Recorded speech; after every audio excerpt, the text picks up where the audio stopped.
Students, अब हम start करेंगे next topic that is 6.7 and it is major sources of energy. अभी तक हमने जितना डिस्कस किया एनर्जी के बारे में वो यही था कि एनर्जी जो है, पहली बात कि वो एक एबिलिटी है कि कोई भी काम करने की सलाहियत, ठीक है। देन हमने उसके डिफरेंट फॉर्म्स पढ़ी कि कौन कौन सी फॉर्म्स हैं एनर्जी की एंड वो किस तरह हम उनसे प्रोड्यूस करवा रहे थे या उनके सोर्सेज क्या थे एंड फर्दर यूजेस क्या थे। अब उन्हीं सोर्सेज को हम फर्दर और डिटेल में पढ़ रहे हैं कि वो सोर्सेज जो हैं वो किस तरह से वो सोर्सेज प्रोड्यूस हो रहे हैं, ठीक है। पहले तो किस तरह से एनर्जी प्रोड्यूस हो रही थी सोर्सेज से, हमने वो पढ़ा। अब वो सोर्सेज किस तरह प्रोड्यूस हो रहे हैं हम इस टॉपिक में उसको डिस्कस करेंगे एंड सेकेंडली कि इन सोर्सेज के यूजेस क्या क्या हैं। सो सबसे पहले हम लोग स्टार्ट करेंगे फ्रॉम फॉसिल फ्यूल्स। जितनी भी हमारे पास एनर्जी है that is mostly from the sun, wind and water, ठीक है।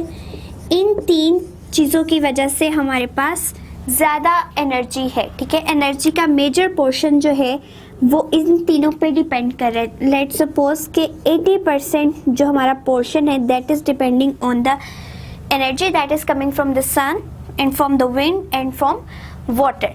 एंड इन सब से भी ज़्यादा, इन दो से भी ज़्यादा जो एनर्जी का पोर्शन है वो सन से आ रहा है, ठीक है। सो इनके अंदर भी जो एनर्जी है विंड में या वाटर में वो भी डायरेक्टली और इनडायरेक्टली इन्वॉल्व है सन के साथ, ठीक है। सन की एनर्जी के साथ ये इन्वॉल्व है। सो मेजर पोर्शन जो है सारी एनर्जी का that is the sun and उसके अलावा जो अदर जो उनके फ्रैक्शंस हैं एनर्जी की that is from the wind and water. अब उसके अलावा लेट्स सपोज जो हमने कहा कि 80% तो हमारे पास आ रही थी सन से, वाटर से एंड विंड से। अब जो बाकी के 20% है वो किस तरह से आ रही है, हमारे पास वो डिफरेंट चीज़ों को यूज़ करके आ रही है, like fossil fuels. Fossil fuels क्या होते हैं कि हमारे जो भी कोल, नेचुरल गैस, ऑयल, जितनी भी चीज़ें हमें अर्थ से मिल रही हैं, ठीक है, और उनको बर्न करके हम फ्यूल बना रहे हैं, ठीक है, उससे एनर्जी गेन कर रहे हैं and these are all the fossil fuels, क्योंकि डायरेक्टली जो है अर्थ से ली जा रही हैं। अब इन फॉसिल फ्यूल्स की वजह से हमारे पास क्या प्रोड्यूस हो रही है, एनर्जी।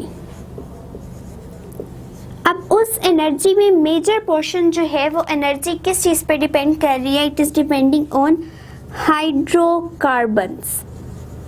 हाइड्रोकार्बन्स क्या है कि कोल में, नेचुरल गैस में, ऑयल्स में, इन सब में हाइड्रोकार्बन प्रेजेंट है।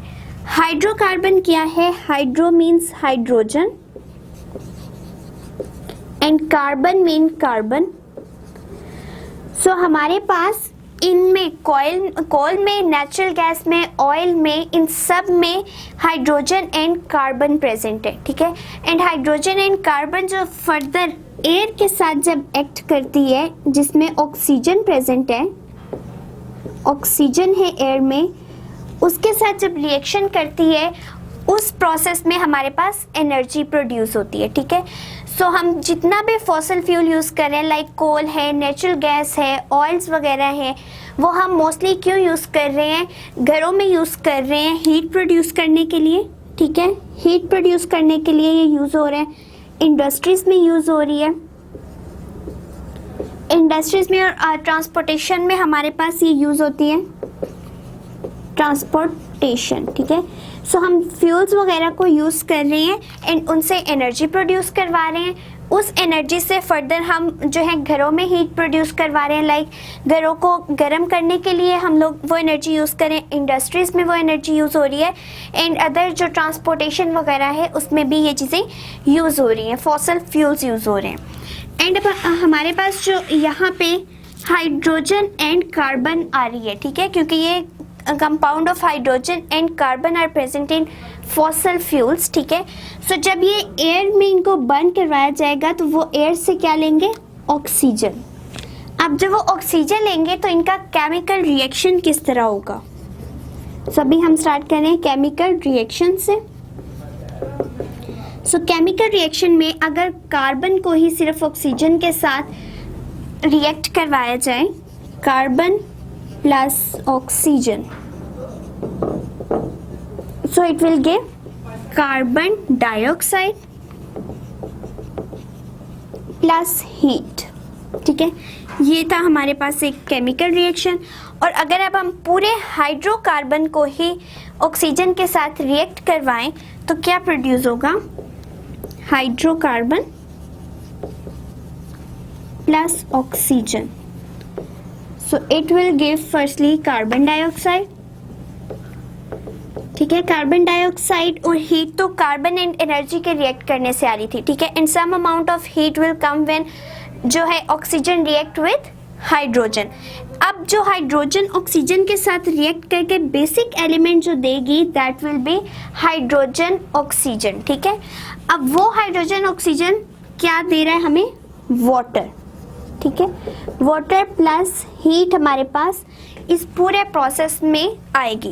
इट मीन्स जब ये कोल या नेचुरल गैस ऑयल वगैरह बर्न करते हैं तो हमारे पास some amount of carbon dioxide produce होती है, other is the water and other is heat. And heat energy जो है वो बाकी फर्दर कामों में यूज़ होगी, लाइक इंडस्ट्रीज में यूज़ होगी, हमारे घरों में यूज़ होगी.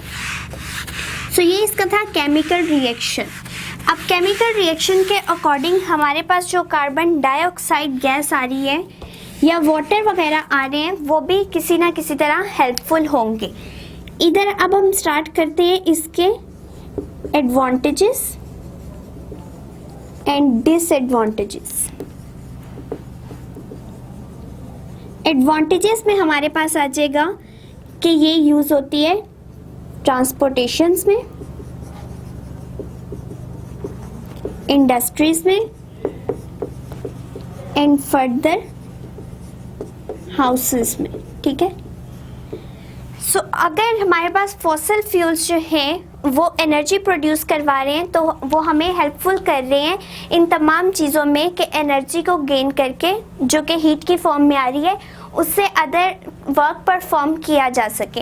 अब फॉसिल फ्यूल्स क्या हैं कि नेचुरली अकरिंग सोर्सेज हैं. ठीक है, ये नेचुरली अकरिंग है और नेचुरली अकरिंग में क्या होता है कि जब हमारे पास ज़्यादा से ज़्यादा ये फ्यूल यूज़ होना शुरू हो जाएगा तो अल्टीमेटली ये ख़त्म होना शुरू हो जाएगा. क्यों? क्योंकि ये नॉन रीन्यूएबल हैं, इनको अगेन दोबारा से दोबारा यूज़ नहीं किया जा सकता. लाइक अगर हमारे पास वुड है, ठीक है, वुड है या कोल ले लें, जब वो बर्न हो जाता है तो हमें ऐश दे देता है. ठीक है, ऐश फर्दर कुछ भी नहीं कर सकती, उसको वेस्ट कर दिया जाता है. वो एक रीन्यूएबल रिसोर्स नहीं है बल्कि नॉन रीन्यूएबल रिसोर्स है.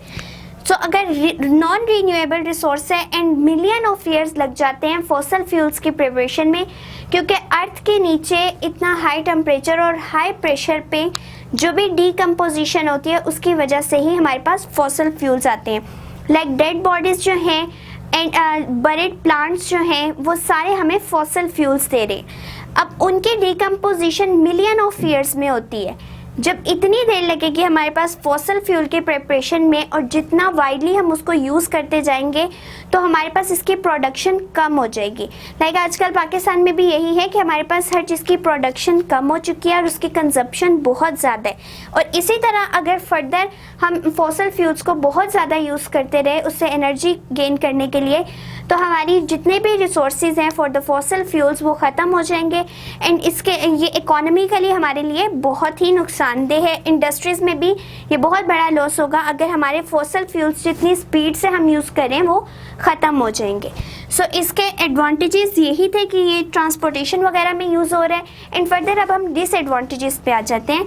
डिसएडवांटेजेस में क्या है, सॉरी, डिसएडवांटेजेस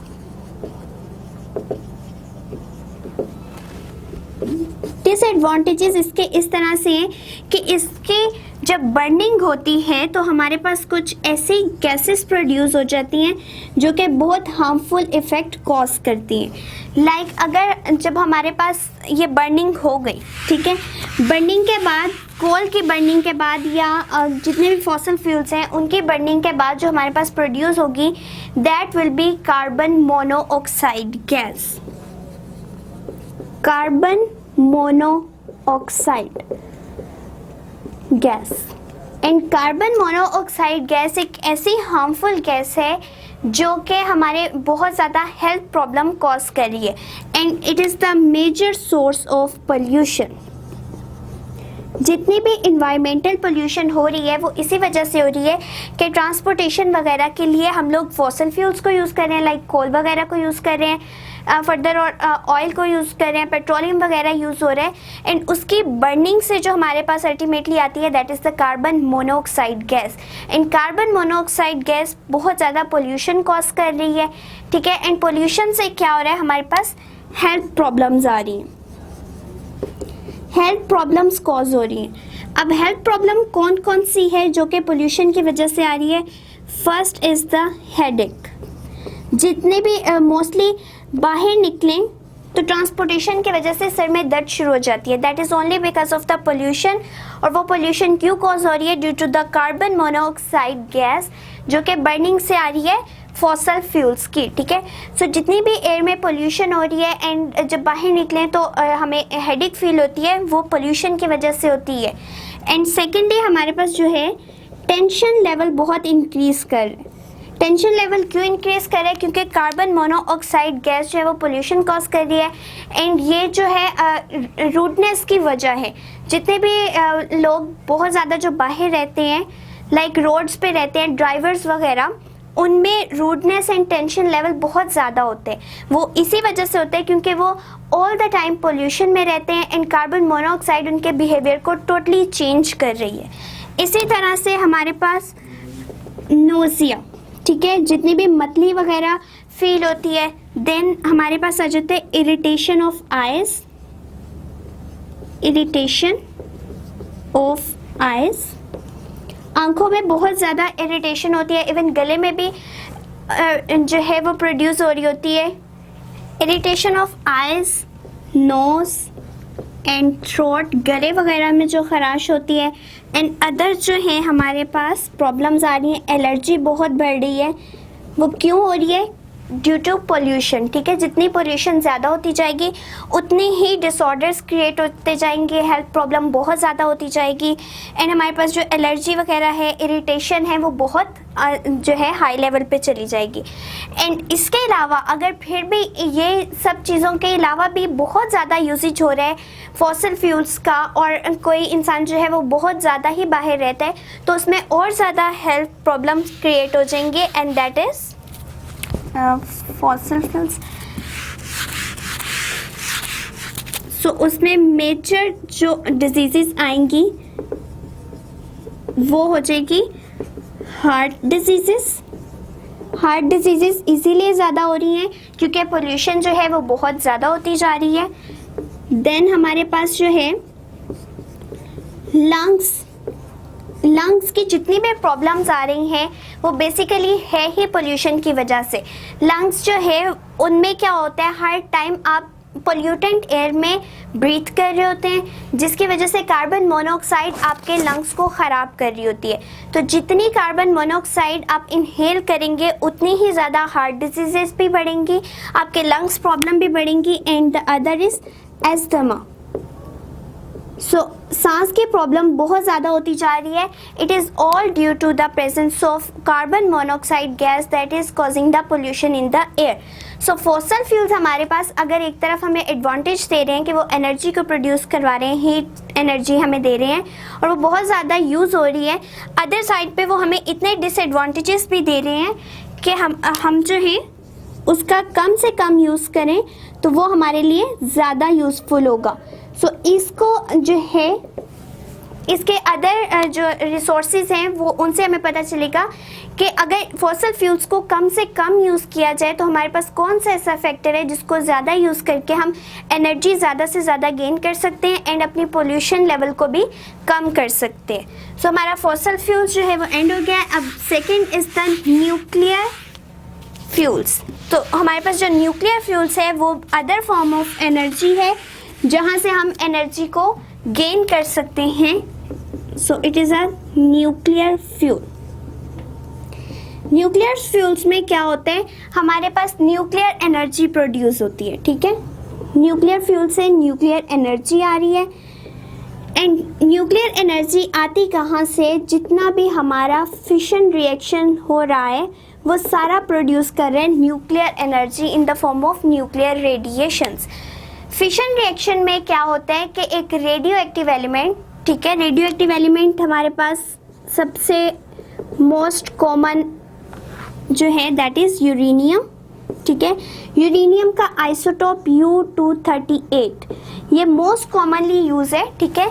एंड यूरेनियम से क्या होता है, जब फिशन रिएक्शन होता है वो यूरेनियम स्प्लिट अप हो जाता है, ठीक है। लाइक अगर हमारे पास एक यूरेनियम का आइसोटोप प्रेजेंट था, फिशन रिएक्शन के बाद it will split up into other uranium particles, ठीक है। एंड अगेन वो फर्दर जो है वो इस तरह से चेन रिएक्शन चलना शुरू हो जाएगा। एंड फिशन रिएक्शन में हमारे पास लार्ज अमाउंट ऑफ अगर यूरेनियम आइसोटोप्स आ रहे हैं so large amount of heat is released, ठीक है। That heat element, that heat factor is the nuclear energy, ठीक है। हीट हमें क्या दे रही है? न्यूक्लियर एनर्जी दे रही है। And that nuclear energy is used in running the power plants, ठीक है। सो यूरेनियम से हम क्या प्रोड्यूस करवा रहे हैं? एनर्जी, न्यूक्लियर एनर्जी, ठीक है। न्यूक्लियर एनर्जी जो प्रोड्यूस हो रही है it is in the form of heat, ठीक है। एंड हीट कहाँ यूज हो रही है? हीट एनर्जी प्रोड्यूस हो रही है and heat energy further industries में यूज हो रही है, ठीक है। और इसी तरह इसका बहुत मेजर जो पोर्शन है वो पावर प्लांट्स को रन करने में यूज हो रहा है, पावर प्लांट्स, ठीक है। सो हमारा जो न्यूक्लियर फ्यूल्स हैं, न्यूक्लियर फ्यूल्स जो है वो न्यूक्लियर एनर्जी दे रहे हैं। एंड न्यूक्लियर फ्यूल्स बेसिकली है क्या कि जब हम फिशन रिएक्शन करते हैं तो यूरेनियम जो है मोस्ट कॉमनली नॉन आइसोटोप है, रेडियो एक्टिव आइसोटोप है, एंड वो प्रोड्यूस करे nuclear energy that is going to be used in industries and other power plants. और बहुत ज़्यादा इसका जो हमारे पास डिसएडवांटेज आ रहा है कि कुछ प्रोपोर्शन जो है हीट की या न्यूक्लियर एनर्जी की वो तो यूज़ हो रही है इंडस्ट्रीज को रन करने में या पावर प्लांट्स बनाने में। अदर जो प्रोपोर्शन है that is going to make the pollution, ठीक है। एंड जितनी पोल्यूशन ज़्यादा होती जाएगी हमारे पास फॉसल फ्यूल की तरह इसमें भी पोल्यूशन हेल्थ प्रॉब्लम ही कॉज कर रही है। लाइक जितनी भी इरिटेशंस वगैरह होती हैं, एलर्जी कॉज हो रही है एंड डिफरेंट हार्ट डिजीजेस हो रही हैं, that is only basically due to the pollution. And वो पोल्यूशन फॉसल फ्यूल से भी आ रही है एंड हमारे पास न्यूक्लियर फ्यूल से भी आ रही है। क्यों? क्योंकि न्यूक्लियर फ्यूल जो है उसकी कुछ अमाउंट ऑफ हीट वो रिलीज़ कर रहे हैं जो यूज़ हो रही है इंडस्ट्रीज़ में एंड पावर प्लांट्स में, और बाकी जो है वो उसी तरह से जिस तरह कार्बन मोनोऑक्साइड पोल्यूशन कॉज कर रही है उसी तरह कुछ फैक्टर्स हैं हीट में कि वो भी पोल्यूशन कॉज कर रहे हैं। एंड उस पोल्यूशन से हमारा इन्वायरमेंट जो है वो बहुत ख़राब हो रहा है एंड डिसऑर्डर्स क्रिएट हो रहे हैं। The other one is the renewable resources. अभी तक हमने जो दोनों पढ़े हैं fossil fuels and nuclear fuels, ये नॉन रीन्यूएबल थे। इनको एक दफ़ा यूज़ कर लिया तो ये ख़त्म हो जाएंगे एंड हमें ये रीन्यूएबल नहीं है, इनको दोबारा से बिल्डअप नहीं किया जा सकता। लेकिन अब जो हमारे पास रीन्यूएबल रिसोर्सेज हैं, रीन्यूएबल रिसोर्सेज वही हैं जो नेचुरली प्रोड्यूस हो रहे हैं, ठीक है। बट उसमें मोस्ट कॉमनली कौन सा है? सन से एंड वाटर से ली जाने वाली एनर्जीज, ठीक है। सन एंड वाटर से प्रोड्यूस होने वाली एनर्जी क्या होती है? वो ऑटोमेटिकली प्रोड्यूस हो ही जाती है, ठीक है। सन इस तरह नहीं है कि उसने जो है एनर्जी देना बंद कर दी, बल्कि वो रोज़ शाइन करता है and they provide us the heat and light in the form of energy. इसी तरह वाटर में जो है वाटर जो है फ्लो कर रहा है उसमें काइनेटिक एनर्जी प्रोड्यूस हो रही है and that kinetic energy is used in power plants to produce the electricity या डिफरेंट वर्क परफॉर्म करने में हेल्प आउट कर रही है, ठीक है। सो ये हमारे पास रीन्यूएबल रिसोर्सेज हैं क्योंकि इसमें प्रोड्यूस होती जा रही है, एनर्जी ख़त्म नहीं हो रही बल्कि जितना यूज़ कर रहे हैं उसी तरह हमारे पास और प्रोड्यूस होती जा रही है। सो रीन्यूएबल रिसोर्सेज ऐसे रिसोर्सेज हैं जो कि नेचुरली अक्रिंग हैं और ये खुद ही से प्रोड्यूस होते जा रहे हैं। इट मीन्स कि अगर हम सन से एनर्जी ले रहे हैं तो वो कोई हार्मफुल इफेक्ट कॉज नहीं कर रही, ठीक है। सूरज की रोशनी अगर ज़मीन पे पहुंचती है बल्कि वो जो है बहुत इफ़ेक्टिव होती है, बहुत हेल्पफुल होती है, कोई उसमें पोल्यूशन कॉज नहीं करती। इट मीन्स कि अगर हम सूरज की रोशनी से ज़्यादा काम लेना शुरू कर दें तो हमारी पोल्यूशन लेवल भी कम हो सकता है।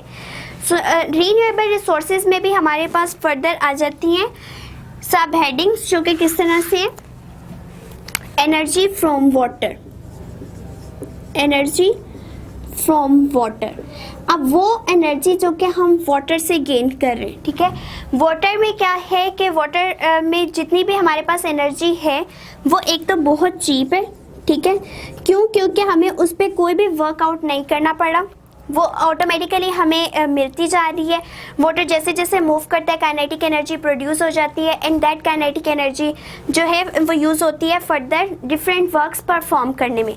लाइक अब हमारे पास ये क्या होगा, डैम्स में जो है सबसे इम्पॉर्टेंट यूज़ डैम्स का यही है कि वो वाटर को स्टोर करते हैं, ठीक है। जब वो वाटर को स्टोर करें इट मीन्स कि उनके अंदर एनर्जी भी स्टोर हो रही है।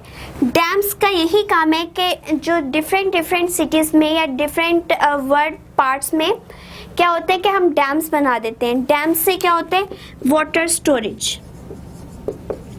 जितना वाटर स्टोर होगा वो बहुत ही हेल्पफुल होगा। क्यों? क्योंकि वो फर्दर फ्लड्स को रोक सकते हैं, ठीक है। जितने भी हमारे सैलाब आते हैं अगर डैम्स बिल्ट अप किए हों तो हमारे पास सैलाब की रेशो कम हो जाएगी। क्यों? क्योंकि डैम्स उस एक्स्ट्रा वाटर को अपने अंदर स्टोर कर लेंगे, और जब एक्स्ट्रा वाटर स्टोर हो जाएगा तो फ्लड्स नहीं आएंगे, और वो जो एक्स्ट्रा वाटर इवन हम स्टोर करेंगे वो भी फर्दर यूज़ हो सकता है डिफरेंट पर्पसेस के लिए। लाइक अगर हम फ्लड्स से डैम बचा रहे हैं तो फर्दर जो हम जितनी भी आबपाशी का निज़ाम है हमारा, इरिगेशन आबपाशी का निज़ाम होता है कि जितना भी हम फील्ड्स को वाटर प्रोवाइड कर रहे हैं वो कहाँ से हो रहा है कि डैम्स अगर बिल्ड किए हुए हमने बनाए हुए तामीर किए हुए तो वाटर स्टोर होगा, एंड उस वाटर स्टोरेज से हम आहिस्ता आहिस्ता उस पानी को यूज़ करके फील्ड्स वगैरह को वो पानी प्रोवाइड कर सकते हैं। अदर इसका यूज़ जो है इलेक्ट्रिसिटी बिल्ड करने में ये बहुत हेल्पफुल है, क्योंकि ये हाइड्रो पावर प्लांट्स को रन कर रहे हैं। हाइड्रो पावर प्लांट्स, सो हाइड्रो पावर प्लांट्स में क्या होता है कि पानी को जो है वो यूज़ करके इलेक्ट्रिसिटी प्रोड्यूस करवाई जाती है। अब जितना पानी स्टोर हुआ होगा डैम्स में वो फर्दर इलेक्ट्रिसिटी प्रोड्यूस करने में हमें हेल्प आउट करेगा। इट मीन्स कि सिंपली एक एनर्जी जो कि वाटर से हमें मिल रही है और उससे कोई पोल्यूशन भी कॉज नहीं हो रही, एंड फर्दर वो हमारे लिए बहुत हेल्पफुल भी है क्योंकि वो फ्लड से भी बचाती है हमें, और जितना भी हमारे फील्ड्स वगैरह को पानी प्रोवाइड किया जाता है वो भी उसी पानी से किया जाता है। वो एनर्जी जो है पानी में इतनी ज़्यादा होती है कि वो फ्लो करके फर्दर मूव करते हैं एंड हमारा वर्क परफॉर्म हो जाता है। इसी तरह वो इलेक्ट्रिसिटी प्रोड्यूस करने में भी हमारे लिए बहुत हेल्पफुल है। अब इसी तरह हमारे पास डिफरेंट रिसोर्सेज हैं। अगर एनर्जी जो वाटर से ली जा रही है एंड उस वाटर को स्टोर किया जा रहा है डैम्स में, इसी तरह हम एनर्जी ले रहे हैं सन से, एनर्जी फ्रॉम सन। वो एनर्जी जो सन से ली जा रही है वो भी वाटर की तरह हमारे लिए बहुत हेल्पफुल है, क्योंकि उसमें भी कोई पोल्यूशन कॉज नहीं हो रही। जो हमारे पास सन रेज आ रही हैं अगर हम उसी को सही मायनों में उसका यूज़ करें तो वो हमारे लिए इनफ है कि हमारी जितनी भी रिक्वायरमेंट्स हैं उनको फुलफ़िल कर सके। लाइक अगर हम फॉसल फ्यूल्स यूज़ कर रहे हैं, ठीक है, फॉसल फ्यूल्स में क्या हो रहा है, बर्निंग हो रही है कोल वगैरह की, ठीक है, और अदर क्या प्रोड्यूस हो रहा है, पोल्यूशन कॉज हो रही है।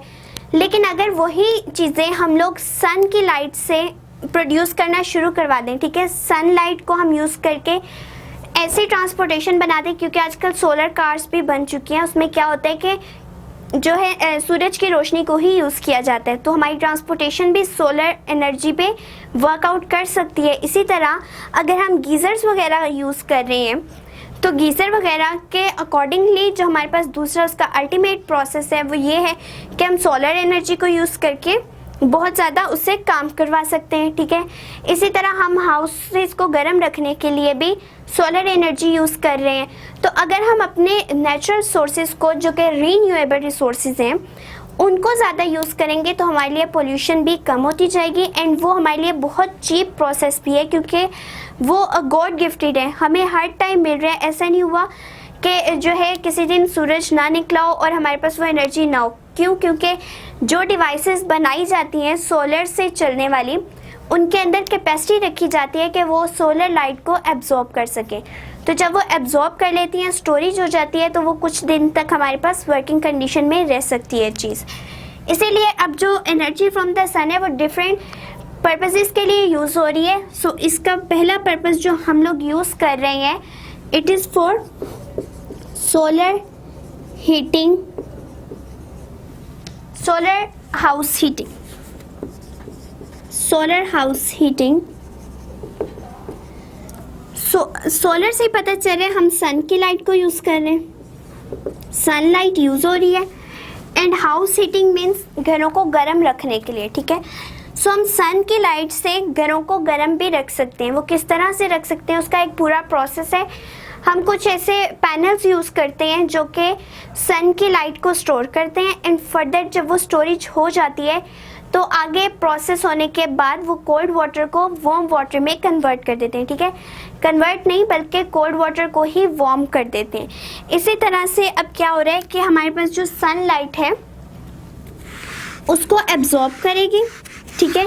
उसको एब्जॉर्ब करवा के हमारे जो जितने भी घर वगैरह हैं, ऑफिसेस हैं या इंडस्ट्रीज हैं, उनको भी गर्म रखा जा सकता है। ऑफिसेस को, हाउसेस को, इंडस्ट्रीज को, इन सब को हीट करने के लिए या गर्म रखने के लिए हम लोग सोलर हाउस हीटिंग यूज़ कर रहे हैं। होता क्या है कि हमारे पास जो विंटर्स में आपने देखा होगा, विंटर्स में सर्दी जब पड़ती है तो हमारे घर जो है वो ठंडे हो जाते हैं, ठीक है। ठंडे हो जाते हैं, हम क्या करते हैं कि इलेक्ट्रिक हीटर्स यूज़ कर लेते हैं, ठीक है। उस इलेक्ट्रिक हीटर के आपको भी पता है कितने ज़्यादा जो है डिसएडवांटेजेस हैं। एंड इवन सम टाइम ऐसा होता है हम इलेक्ट्रिक हीटर ना भी यूज़ करें, जो गैस हीटर्स हैं, गैस हीटर से क्या हो रहा होता है, सम टाइम हमने देखा होगा कि वो बंद करना याद नहीं रहते एंड वो क्या करते हैं आपकी ऑक्सीजन को ख़त्म कर देते हैं, ठीक है। जैसे ऑक्सीजन ख़त्म होती है अल्टीमेटली डेथ हो जाती है। क्यों? क्योंकि वहाँ पे कार्बन मोनोऑक्साइड ज़्यादा प्रोड्यूस हो रही है। गैस जैसे जैसे बंद कर रही है कार्बन मोनोऑक्साइड प्रोड्यूस हो रही है एंड कार्बन मोनोऑक्साइड ऑक्सीजन की सप्लाई को बिल्कुल ख़त्म कर देती है। यूँ जिस तरह किसी चीज़ को कवर कर दिया गया हो, उसको हम लोगों ने एयर से बचा लिया हो, इस तरह ही जो है कार्बन मोनोऑक्साइड ऑक्सीजन की सप्लाई को ख़त्म कर देती है एंड जैसे ही ऑक्सीजन ख़त्म होती है तो डेथ कॉज हो जाती है। तो अगर हम उन हीटर्स वगैरह की जगह solar house heating system use करें तो वो ज़्यादा इफ़ेक्टिव है एंड कोई इसके डिसएडवांटेजेस नहीं है, कोई पोल्यूशन कॉज नहीं होती एंड कोई भी इवन मेजर जो है हमारे पास डेथ वगैरह कॉज नहीं होती।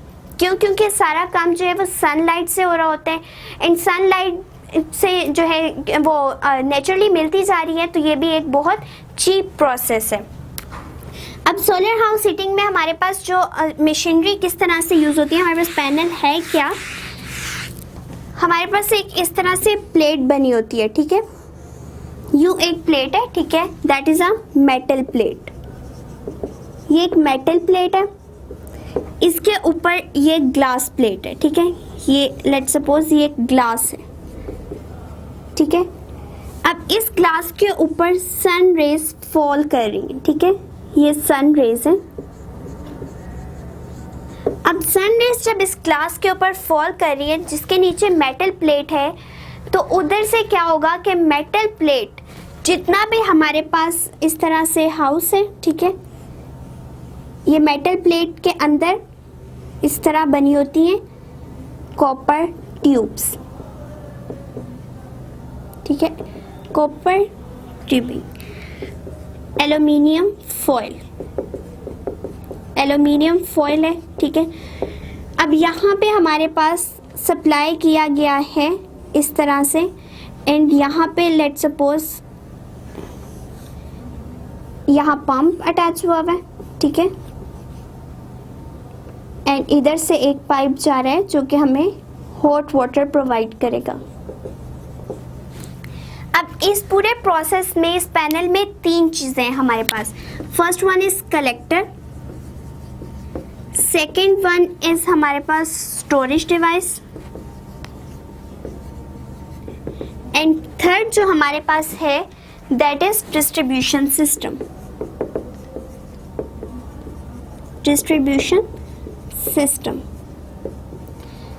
अब इन तीन चीजों में है क्या? सबसे पहले कलेक्टर है, इट मीन्स कि सन रेज को कलेक्ट किया जा रहा है, ठीक है, इकट्ठा किया जा रहा है। देन स्टोरेज डिवाइस है, मतलब जो सन रेज हमारे पास आई हैं उनको स्टोर किया जा रहा है, एंड फर्दर उस चीज़ को जो हम लोगों ने रेज को स्टोर किया है उसको डिस्ट्रीब्यूट किया जाएगा, दैट इज डिस्ट्रीब्यूशन सिस्टम, ठीक है। सो अब हमारे पास एक ग्लास पैनल था, ठीक है, ग्लास प्लेट थी, और वो किस ग्लास प्लेट मेटल प्लेट के ऊपर थी, ठीक है। अब उसके ऊपर ग्लास प्लेट के ऊपर सन रेज फॉल कर रही है, एंड उस प्लेट में क्या है हमारे पास कॉपर की ट्यूब्स बनी हुई है, ठीक है। वो कॉपर क्या करेगा, उसको हीट अप करने में हेल्प आउट करेगा, ठीक है। सो जैसे ही हमारे पास यहाँ से कोल्ड वाटर आ रहा था, कोल्ड वाटर आएगा, जितनी भी सन रेज से हीट एब्जॉर्ब की गई है, ठीक है, तो इन पाइप्स के जरिए जैसे कोल्ड वाटर मूव करेगा तो ये सन रेज इनको हीट प्रोवाइड करेंगे, ठीक है। थर्मल एनर्जी उन पार्टिकल्स में शिफ्ट हो जाएगी, ठीक है। जैसे ही उन पार्टिकल्स में थर्मल एनर्जी आ रही है, इट मीन्स वो हीट प्रोड्यूस कर रही है, ठीक है। तो वाटर जो है वो गर्म होना शुरू हो जाएगा, एंड गर्म पानी जो है अल्टीमेटली हमें यहाँ से मिल जाएगा। सो यहाँ पे आ रहा है हॉट वाटर, एंड वो हॉट वाटर फर्दर यहाँ से घर के अंदर जा रहा है, जो कि फर्दर कहाँ यूज़ हो रहा है, टैप्स वगैरह में, कुकिंग प्रोसेस में, वॉशिंग प्रोसेस में वो गर्म पानी हम यूज़ कर रहे हैं। इसी तरह से ये जो सोलर पैनल्स हैं, सोलर सिस्टम है, वो यूज़ हो रहा है सोलर कार्स पे, ठीक है। सोलर कुकर्स हम लोगों ने रखे हुए, इवन हमारे पास जो डिस्टिलेशन हो रही है वाटर की, डिस्टिलेशन प्रोसेस में क्या हो रहा है कि वाटर को प्योरीफाई करने के लिए हमारे पास जितने भी यूज़ हो रहे हैं वो सनलाइट को यूज़ करके ही उसको डिस्टिल किया जा रहा है, उसको प्योर वाटर बनाया जा रहा है। वहाँ पे भी क्या होता है कि सन रेज को एब्जॉर्ब किया जाता है, एंड फर्दर उसको वर्क करवा के वाटर को प्योरीफाई किया जाता है। ये जो हमारे पास कार्स वगैरह हैं उसमें भी यही होता है कि बैटरीज लगाई होती हैं, सोलर सेल्स यूज़ किए गए होते हैं जो सोलर एनर्जी को एब्जॉर्ब करते हैं एंड फर्दर वर्कआउट करवाते हैं ट्रांसपोर्टेशन वगैरह में। सो ये था हमारा एनर्जी फ्रॉम द सन, जिसमें हमने सबसे पहला यूजेज पढ़ा है कि एनर्जी को स्टोर करके हम घरों को हीट अप कर रहे हैं। Next is solar cells. अभी तक जो हम स्टडी कर रहे हैं वो यही कि हम सनलाइट को यूज़ करके फर्दर किस किस तरह से उसको अप्लाई करवा सकते हैं डिफरेंट वर्किंग परफॉर्म करवाने में। तो पहले हम लोगों ने पढ़ा सोलर हाउस हीटिंग, जिसमें सारा हीटिंग प्रोसेस था कि किस तरह से हम घरों को गर्म रख सकते हैं या घरों में गर्म पानी किस तरह से ले सकते हैं by using the sun rays. इसी तरह अब हम सेल्स को भी प्रोड्यूस करवा सकते हैं, ठीक है। डिफरेंट बैटरीज प्रोड्यूस होती हैं, सेल्स प्रोड्यूस होते हैं by using the solar light, ठीक है, सन से रेज को एब्जॉर्ब करवा के, एंड देन सेल्स जो है वो वर्किंग करते हैं, बैटरीज वर्किंग करती हैं, जिसकी वजह से हमारे जो डिफरेंट प्रोसेसेस है लाइक ट्रांसपोर्टेशन जो है वो बहुत ज़्यादा इफ़ेक्टिव हो जाती है। अब इसमें क्या होता है, सोलर सेल्स में हमारे पास सेल्स एंड बैटरीज वगैरह जो हैं वो प्रोड्यूस करवाए जाते हैं बाय यूजिंग सनलाइट, ठीक है। अब उसमें भी इसी तरह से प्रोसेस रखा जाता है कि वो पहले कलेक्ट करती हैं सन रेज को, देन वो उसके स्टोर करवा लेती हैं और उसमें फिर डिस्ट्रीब्यूशन प्रोसेस होता है, ठीक है। अब ये सेल्स जो है मोस्टली कहाँ कहाँ पे यूज़ होते हैं, ये सेल हमारे वॉचेस में यूज़ हो रहे हैं, जितने भी हम वॉचेस यूज़ कर रहे हैं, ठीक है, कैलकुलेटर्स में यूज़ हो रहे हैं, एंड फर्दर टॉयज वगैरह में भी ये सेल्स यूज़ हो रहे हैं। अब होता क्या है कि जब सन रेज फॉल करवाई जाती हैं, एब्जॉर्ब होती हैं, सन रेज कलेक्ट कर होती हैं, देन उनके स्टोरेज हो जाती है, एंड स्टोरेज के बाद उनको डिस्ट्रीब्यूट किया जाता है। सो डिस्ट्रीब्यूशन में हमारे पास जितनी भी वर्किंग होती है डिस्ट्रीब्यूशन के बाद, वो क्या होती है कि वॉचेस वर्क कर रही हैं या टॉयज वगैरह वर्क कर रहे हैं, कैलकुलेटर्स हमारे डिफरेंट वर्क परफॉर्म कर रहे हैं। सो इसीलिए अगर ये सेल तो एक छोटा यूनिट है, ठीक है, ये छोटा यूनिट है और छोटी छोटी चीज़ों को चलाने में हेल्प आउट कर रहा है लाइक कैलकुलेटर्स वगैरह को, लेकिन अगर उन्हीं सेल्स को ज़्यादा सारों को जोड़ लिया जाए तो हमारे पास पैनल्स बन जाएंगे, ठीक है। पैनल्स जो हैं सेल्स को जब हम जोड़ेंगे तो उनसे हमारे पास पैनल्स बन जाएंगे। अब वो पैनल फर्दर क्या वर्कआउट करेंगे कि हमें जितने भी हमारे टेलीफोन बूथ हैं, टेलीफोन बूथ वगैरह में यूज़ हो रहा है। टेलीफोन बूथ वगैरह में किस तरह से यूज़ हो रहा है कि हमने देखा होगा कि पहले ये होता था कि बाहर एक पीसीओ बना दिया जाता था, that was the telephone booth, ठीक है। उसमें भी हमारे सोलर सेल्स को यूज़ करके पैनल्स बनाए गए हैं जिसकी वजह से वो टेलीफोन बूथ वर्कआउट कर रहे हैं, ठीक है। अब हमारे पास जितने भी पैनल्स घरों पे रखे जाते हैं, समटाइम घरों की छतों पे बहुत ज़्यादा प्लेट्स नज़र आ रही होती हैं, सोलर प्लेट्स, उसमें यही प्रोसेस हो रहा होता है कि सन रेज को एब्जॉर्ब करके अब फर्दर अपने घर की हर चीज़ जो है वो ऑन कर रहे होते हैं। क्यों? क्योंकि सनलाइट जो है फर्दर हमें प्रोड्यूस करवा रही होती है इलेक्ट्रिसिटी, ठीक है। सनलाइट से प्रोड्यूस होती है इलेक्ट्रिसिटी। इलेक्ट्रिसिटी जब प्रोड्यूस होती है, और वो क्यों प्रोड्यूस हो रही होती है? ड्यू टू सेल्स, ठीक है। सोलर सेल्स को जब हमने कंबाइन करके पैनल्स बना दिए तो that panel is basically producing the electricity, और वो इलेक्ट्रिसिटी फर्दर कहाँ पे यूज़ हो रही है? हमारे घरों में यूज़ हो रही है, ऑफिसेज में यूज़ हो रही है, इंडस्ट्रीज़ में यूज़ हो रही है, इवन टेलीफोन बूथ वगैरह में भी बहुत ज़्यादा इसका यूजेज है। सो अगर अब ये इतनी यूजेज के बाद अगर इसी तरह साइंटिस्ट फर्दर इसको स्टोर करना शुरू कर दें सन की एनर्जी को, तो हमारे पास और भी बहुत ज़्यादा वर्किंग हो सकती है। एंड मोस्टली जितने भी हमारे फॉरेन कंट्रीज़ हैं उनमें यही होता है कि वो सन रेज में ज़्यादा से ज़्यादा काम करते हैं, सन की लाइट को ज़्यादा से ज़्यादा यूटिलाइज करते हैं। एंड उधर जितनी भी वर्किंग होती है वो डे टाइम में होती है, नाइट टाइम में वो वर्किंग नहीं करते, क्योंकि वहाँ पे नाइट टाइमिंग में आर्टिफिशियल रिसोर्सेज को यूज़ करना पड़ता है। लाइक हम लोग गैस जो है यूज़ करते हैं, नेचुरल गैस एक नेचुरल रिसोर्स ही है, बट उसके सोर्स को यूज़ करने से क्या हो रहा है? कार्बन मोनोऑक्साइड प्रोड्यूस हो रही है, एंड वो हेल्पफुल नहीं है हमारे लिए, हेल्थ प्रॉब्लम कॉजेज़ कर रही है। इसीलिए फॉरेन कंट्रीज़ में ज़्यादा से ज़्यादा सोलर एनर्जी को यूज़ किया जाता है ताकि हमारे पास हार्मफुल इफ़ेक्ट कम आए एंड हमारा जो कंट्री है वो इकोनॉमिकल हो जाए, क्योंकि सनलाइट जो है वो नेचुरली आ रही है हमारे पास, कोई हमें उसके ऊपर पैसे नहीं खर्च करने पड़े। तो जो चीज़ हमें बहुत चीप वे में मिल रही है उसको यूज़ करके ही फर्दर सारे काम परफॉर्म किए जा रहे हैं, इवन वो हमारे लिए हेल्पफुल भी है और डिफरेंट प्रॉब्लम कॉज भी नहीं कर रही। इसी तरह से अब हमारे पास रीन्यूएबल रिसोर्सेज में फर्दर जो आ जाता है दैट इज़ विंड एनर्जी। अभी तक हमने जो पढ़ी थी वो एनर्जी थी जो हमने वाटर से गेन की, एंड वाटर से गेन की एनर्जी भी डिफरेंट प्रोसेसेस में यूज़ हो रही थी। इसी तरह सन से एनर्जी जो ली वो भी डिफरेंट प्रोसेसेस में यूज़ हो रही थी। इसी तरह अब विंड एनर्जी भी डिफरेंट प्रोसेसेस में यूज़ हो रही है, क्योंकि विंड हर टाइम ब्लो करती रहती है, ठीक है। उसके अंदर काइनेटिक एनर्जी मौजूद होती है, ठीक है। सो वो kinetic energy further different working करवाने में बहुत हेल्पफुल है। लाइक हमारे पास एक सबसे पहले सेलिंग बोट की ही एग्जांपल देख लें। उसमें क्या होता है कि उस बोट को मूव करवाने के लिए इस तरह से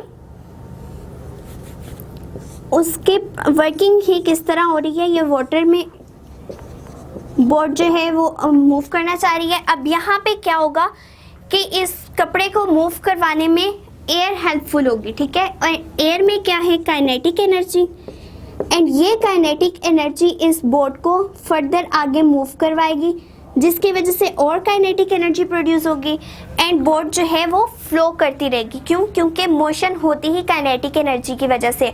सो जैसे जैसे मोशन होती जाएगी बॉडी की काइनेटिक एनर्जी प्रोड्यूस होती जाएगी और बॉडी मूविंग कंडीशन में रहेगी, एंड बॉडी तब तक मूव करती रहेगी जब तक काइनेटिक एनर्जी एंड नहीं होगी। इसी तरह हमारे पास विंड एनर्जी अब जो है वो ग्राइंडिंग प्रोसेस में यूज़ हो रही है, ग्राइंड करिए ग्रेन्स को, ठीक है। जो भी हमारा अनाज वगैरह है उसको ग्राइंड करने में हमारे पास सारी विंड की एनर्जी यूज़ हो रही है। इसी तरह से वाटर पंप्स, उसमें भी हमारे पास विंड एनर्जी यूज़ हो रही है, वाटर पंप्स। एंड इवन अब हमारे पास इनको यूज़ करके विंड एनर्जी को यूज़ करके विंड के हमारे पावर प्लांट्स बना दिए गए हैं, और उन पावर प्लांट से क्या हो रहा है? इलेक्ट्रिसिटी प्रोड्यूस करवाई जा रही है, एंड वो इलेक्ट्रिसिटी हमारे डिफरेंट अप्लायंसेस को जो है रन करवाने में हेल्पफुल है। लाइक हमारे पास इलेक्ट्रिसिटी हर जगह यूज़ हो रही है, हमारे घरों में यूज़ हो रही है, ऑफिसेज में, इंडस्ट्रीज़ में। इवन इलेक्ट्रिसिटी के बगैर तो हम कोई काम परफॉर्म कर ही नहीं सकते, क्योंकि अब जो हमारा टेक्नोलॉजी का दौर है उसमें यूज़ ही इलेक्ट्रिसिटी हो रही है। सो वो इलेक्ट्रिसिटी प्रोड्यूस करवाने के लिए हम विंड की एनर्जी को भी यूज़ करें, जिस तरह से हम वाटर की एनर्जी को यूज़ कर रहे थे, हम सन की एनर्जी को यूज़ कर रहे थे, इसी तरह से हम विंड एनर्जी को भी यूज़ करके डिफरेंट जो है अपनी इंडस्ट्रीज़ को रन करवाने के लिए इलेक्ट्रिसिटी प्रोड्यूस करवा रहे हैं। ठीक है, सो जितनी ज़्यादा इलेक्ट्रिसिटी प्रोड्यूस होएगी हमारी प्रोडक्शन रेट उतना ही अच्छा होगा। क्यों? क्योंकि हमें इलेक्ट्रिसिटी हर चीज़ के लिए रिक्वायर होती है। इवन इस विंड एनर्जी को यूज़ करके हम लोगों ने जो डिफरेंट पावर प्लांट्स लगाए हैं यूनाइटेड स्टेट में, ठीक है, यूनाइटेड स्टेट में 1300 मेगावाट बिजली जो है पर डे प्रोड्यूस करवाई जा रही है। ठीक है, सिर्फ एक विंड एनर्जी को यूज़ करके। ठीक है, उन्होंने कोई और एनर्जी यूज़ नहीं की, ना वाटर की एंड जो हमारे पास सन की एनर्जी है उसको यूज़ नहीं करे, बल्कि जस्ट विंड की एनर्जी को यूज़ करके वो per day 1300 megawatt energy use करवा रहे हैं। इसी तरह हमारे पास जो यूरोप में प्रोड्यूस हो रही है electricity, that is 100 megawatt per day. So ये बहुत ज़्यादा इलेक्ट्रिसिटी है। जिस तरह से हमारे प्रोडक्शन हो रही है पाकिस्तान में वो बहुत कम रेट पे, एंड इवन हम लोग नेचुरल रिसोर्सेज को यूज़ नहीं कर रहे, आर्टिफिशियल रिसोर्सेज को यूज़ कर रहे हैं, तो वो हमारे लिए बहुत हार्मफुल है। इवन अगर आप खुद भी सोचें तो हम लोग मोस्टली क्या करते हैं कि सनलाइट में काम नहीं करते। हमारे यहाँ का ट्रेंड हो चुका है कि हम दिन में सोते हैं एंड रात को जाग के सारे काम करते हैं। तो उसमें हम क्या कर रहे हैं? हम सिर्फ अपने लिए ही हार्मफुल इफ़ेक्ट क्रिएट करवा रहे हैं, पोल्यूशन क्रिएट करवा रहे हैं, जो कि हमारे लिए बहुत हार्मफुल है हमारी हेल्थ को ख़राब करने में। ठीक है, लाइक अगर आप सिंपली एक एग्जांपल देखें, आप अगर रात को जागते हैं, ठीक है, रात को जाग के आप पढ़ रहे हैं या कोई भी काम कर रहे हैं और आप दिन में सोएं, आप क्या कर रहे हैं? आप बेसिकली इलेक्ट्रिसिटी को यूज़ करें। एंड हमारे मुल्क में इलेक्ट्रिसिटी उस तरह से प्रोड्यूस नहीं होती जितना प्रोडक्शन रेट होना चाहिए। ठीक है, तो अगर प्रोडक्शन रेट हमारे कम है तो हम लोग आर्टिफिशियली प्रिपेयर करवा रहे हैं, वो सारा कुछ पोल्यूशन कॉज करेगा एंड अल्टीमेटली वो हमारे लिए ही हार्मफुल होगा। सो अगर हम नेचुरल रिसोर्सेज को यूज़ करें, सनलाइट को यूज़ करें, वाटर की एनर्जी को यूज़ करें, विंड की एनर्जी को यूज़ करके अपने डिफरेंट वर्क परफॉर्म करवाएं, तो हमारे लिए बहुत हेल्पफुल होगा। इसी तरह से अब हमारे पास विंड एनर्जी के साथ साथ हमारे पास जियोथर्मल एनर्जी भी प्रेजेंट है। ठीक है, it is also a renewable resource. ठीक है, रीन्यूएबल रिसोर्स में क्या है? अब हमारे पास जियोथर्मल एनर्जी। ठीक है, जियो का मतलब क्या होता है? अर्थ। ठीक है, अर्थ, थर्मल मीन हीट। ठीक है, एनर्जी मीन्स एनर्जी। अर्थ की एनर्जी, अर्थ से जो हम हीट लेके फर्दर काम करवाएंगे, that will called the geothermal energy. ठीक है, अर्थ में भी कुछ ना कोई एक ऐसी पोजीशन है जहाँ पे अर्थ का टेम्परेचर बहुत ज़्यादा है। ठीक है, एंड उसी टेम्परेचर के अंडर जो है हमारा कोल वगैरह प्रिपेयर होता है। ठीक है, जितनी भी डिकम्पोजिशन वगैरह होती है वो हाई टेम्परेचर पे होती है, हाई प्रेशर पे होती है। इट मीन्स अर्थ के अंदर इतनी हीट प्रेजेंट है। समटाइम आपने सुना होगा कि लावा फूट पड़ा। ठीक है, वो क्यों होता है? क्योंकि रॉक्स में, चट्टानों में बहुत ज़्यादा हीट प्रोड्यूस हो जाती है, एंड वो वाली हीट जो है that is the heat of earth. ठीक है, इट मीन्स कि वो जियोथर्मल हीट है, जियोथर्मल एनर्जी है। अब उस एनर्जी से भी, वो भी एक नेचुरल रिसोर्स ही है ना, एंड वो एक रीन्यूएबल रिसोर्स है। क्यों? क्योंकि हम उसको जो है यूज़ कर सकते हैं बार बार। ठीक है, ऐसा नहीं हुआ कि एक दफ़ा वो यूज़ होकर ख़त्म हो गई, बल्कि हमारी अर्थ में एक ऐसा पॉइंट है that is called the magma. ठीक है, मैग्मा में क्या है? मैग्मा एक वो पॉइंट है जहाँ पे बहुत ज़्यादा हीट है। ठीक है, एंड जहाँ पे चट्टानें वगैरह होती हैं, रॉक्स वगैरह होती हैं, वहाँ पे ये मैग्मा जो है वो थोड़ा अपर पोजीशन पे होता है। लाइक अगर हम लोग अपने इलाकों में देखें तो ये मैग्मा थोड़े डाउन लेवल पे है, इसीलिए तो हम ज़्यादा हीट नहीं जो है फील कर पाते from the earth. But rocks वगैरह के पास जो हॉट रॉक्स होती हैं, गर्म चट्टानें, उनके पास ये थोड़े अपर लेवल पे होता है। लाइक कोई भी रॉक है, ठीक है, उसके थोड़ा ही पास ये मैग्मा होगा, ठीक है, नीचे अर्थ के मैग्मा होगा एंड वो मैग्मा बहुत ही हॉट पॉइंट है, ठीक है, एंड वो वाटर को वार्म करते हैं। जितना भी वाटर उधर से वार्म होता है वो नेचुरली वार्मिंग प्रोसेस से फर्दर यूज़ होता है इंडस्ट्रीज़ में, ऑफिसेस में, हाउसेस में। तो क्या होता है, यहाँ पे कोई भी प्लांट लगा दिया जाता है, ठीक है, और वो प्लांट क्या करता है, उस पानी को स्टोर भी करता है एंड उसको फर्दर जो है आगे डिस्ट्रीब्यूट भी करता है। अब रॉक्स के पास क्या किया जाता है, एक वेल जो है वो खोदा जाता है, ठीक है, वेल का कुआं एक खोदा जाता है, बहुत डाउन डीपली खोदा जाता है ताकि हमारे पास वो मैग्मा पॉइंट आ सके।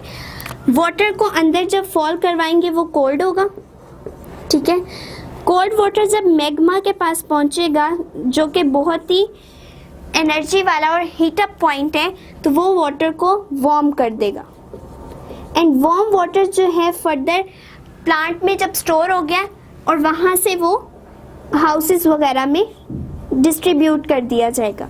सो नेचुरली प्रोसेस से ही हम लोग वाटर को हीट अप कर रहे हैं, हम कोई गीज़र वगैरह यूज़ नहीं कर रहे, ना ही हम लोगों ने कोई बर्निंग करवाई है कोल वगैरह की हीट करने के लिए, जो कि कोल की बर्निंग से कार्बन मोनोऑक्साइड प्रोड्यूस हो जाती है, बल्कि नेचुरली जो अर्थ की अपनी ही एनर्जी थी, थर्मल एनर्जी, उससे पानी को गर्म किया एंड फर्दर उसको डिस्ट्रीब्यूट कर दिया हाउसेस में या डिफरेंट जगहों पे जहाँ पे भी रिक्वायरमेंट थी। सो हमने यहाँ पे भी एक नेचुरल एनर्जी को, एक रीन्यूएबल रिसोर्स को यूज़ करके ही अपना वर्क जो है वो बहुत इफ़ेक्टिवली परफॉर्म करवाया। The next is energy from biomass. Energy from biomass. So biomass क्या है हमारे पास, बायोमास हमारे पास है प्लांट्स एंड एनिमल वेस्ट, ठीक है, प्लांट एंड एनिमल वेस्ट को हम कहते हैं दैट इज़ अ बायोमास, ठीक है। एंड इवन आप देखें कि हमारे पास कोई भी चीज़ जो है वो बेकार नहीं है, इवन एनिमल का वेस्ट भी बेकार नहीं है। बहुत पहले ज़माने में अगर देखा जाए तो एनिमल के वेस्ट को ही यूज़ किया जाता था, कोल वगैरह को यूज़ नहीं किया जाता था एंड उससे हम लोग खाना वगैरह बनाते थे, ठीक है, उसको बर्निंग प्रोसेस में यूज़ करके उससे हीट प्रोड्यूस करवाई जाती थी एंड फर्दर जो कुकिंग वगैरह का प्रोसेस है वो किया जाता था। अब आप खुद देखें कि एक नेचुरल प्रोसेस है, ठीक है, और ये नेचुरल एंड रीन्यूएबल प्रोसेस जो है हमारे पास कितनी अच्छी तरह से वर्क भी परफॉर्म कर रहे हैं एंड इवन कोई पोल्यूशन कॉज नहीं कर रहा, क्योंकि एनिमल वेस्ट की बर्निंग से हमारे पास कोई भी गैस जो है वो बर्न नहीं हो रही, ठीक है, बल्कि एक वेस्ट ही बर्न हो रहा है एंड उस वेस्ट के बर्न होने से हमारे पास हीट प्रोड्यूस हो रही थी। जबकि अगर यहीं पे आप देखें कि हम लोग वुड को या कोल वगैरह को यूज़ करेंगे तो हमारे पास कार्बन मोनोऑक्साइड गैस प्रोड्यूस हो जाएगी। सो हमारे पास जितने भी ऐसे रिसोर्सेज हैं, नेचुरल रिसोर्सेज, उनको यूज़ करके सिर्फ एनर्जी को प्रोड्यूस करवाएं तो हमारे लिए बहुत ज़्यादा एक तो इकोनॉमिकल प्रोसेस है और चीप प्रोसेस है एंड अदर थिंग कि हमारे लिए ही बहुत इफ़ेक्टिव है, क्योंकि जितनी हेल्थ प्रॉब्लम्स कम होंगी हम उतना ही अच्छी तरह काम परफॉर्म कर सकेंगे, ठीक है। सो हमारे पास एनिमल वेस्ट भी कोई वेस्टेज नहीं है, बल्कि उसको भी अभी भी पाकिस्तान के कुछ इलाकों में या विलेजेस में यूज़ किया जाता है एनिमल वेस्ट को, एनिमल डंग को, कि उससे एनर्जी प्रोड्यूस करवाई जा सके। इट मीन्स के उसको बर्निंग प्रोसेस में जो है हम काम करवा सके। इसी तरह हमारे पास जो प्लांट्स हैं, शुगर केन वगैरह, शुगर केन और अदर प्लांट्स जो हैं वो यूज़ होते हैं ये प्रोड्यूस बायोमास के तौर पे, ठीक है, एंड वो फर्दर हमारे पास क्या करते हैं, एनर्जी प्रोड्यूस करवाते हैं। अब हमारे पास जितनी भी एनिमल की डेड बॉडीज़ वगैरह हैं वो डीकम्पोज होंगी और उनकी डीकम्पोजिशन से भी एनर्जी प्रोड्यूस होती है। इट मीन्स कि पूरा अगर आप नेचर का प्रोसेस देखें तो एक जो डेड बॉडी है, ठीक है, ह्यूमन बीइंग की भी डेड बॉडी जो है वो जब डीकम्पोज हो रही होती है तो वो भी एनर्जी प्रोवाइड कर रही होती है, क्योंकि उसकी बॉडी के पार्टिकल्स में एनर्जी प्रेजेंट थी, ठीक है। इंसान में एनर्जी तो है, ठीक है, वो एनर्जी लेवल कम होना ज़रूर शुरू हो जाता है, लेकिन एनर्जी प्रेजेंट होती है। वो एनर्जी भी फर्दर यूज़ होके अदर फॉर्म में कन्वर्ट हो जाती है, बट डीकम्पोज या डिस्ट्रॉय नहीं होती। इट मीन्स अगर वो डेड बॉडी भी है तो उसकी एनर्जी भी कंज्यूम हो रही है और कंज्यूम होके अदर फॉर्म में कन्वर्ट हो रही है, ठीक है। सो इसी तरह हमारे पास जितना भी बरेड प्लांट्स होते हैं जो डाइड हो चुके होते हैं या दब चुके होते हैं ज़मीन के अंदर, वो भी हमारे लिए एनर्जी ही प्रोड्यूस कर रहे होते हैं, ठीक है।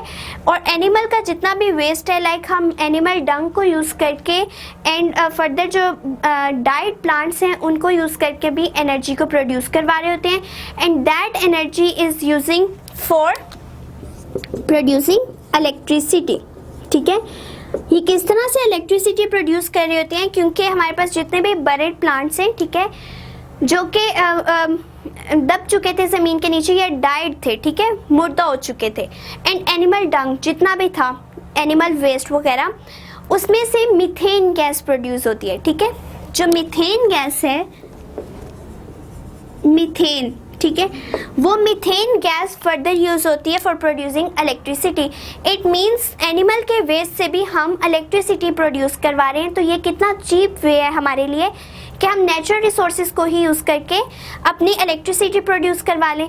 इसी तरह अगर हम लोग देखें कि बायोमास में ही हम लोग डिफरेंट वेस्टेज ले लें, लाइक गार्बेज वगैरह भी ले लें, ठीक है, तो उससे भी हम फर्दर एनर्जी प्रोड्यूस करवा सकते हैं, लेकिन उसको यूज़ करने का थोड़ा मेथड डिफरेंट हो जाएगा। क्यों?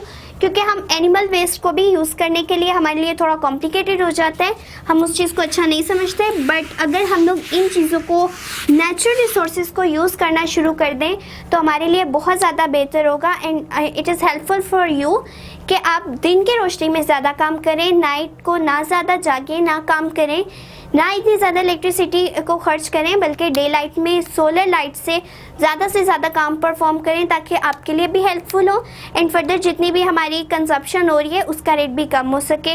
एंड आपके लिए ये बहुत हेल्पफुल होगा कि अगर आप विंटर्स में जो है वो सन रेज ज़रूर लिया करें, क्योंकि वो विटामिन डी आप में प्रोड्यूस करवाती है, एंड वो बॉन्स के लिए बहुत ज़रूरी है। सो हर चीज़ आपको एनर्जी प्रोवाइड कर रही है, एंड आप नेचुरल रिसोर्सेज की तरफ ज़्यादा रहें कि वो आप में अच्छी तरह एनर्जी प्रोड्यूस करवाएं, एंड आपके लिए भी हेल्पफुल हो, आपके लिए कोई डेंजरस या हार्मफुल इफ़ेक्ट कॉज ना करे।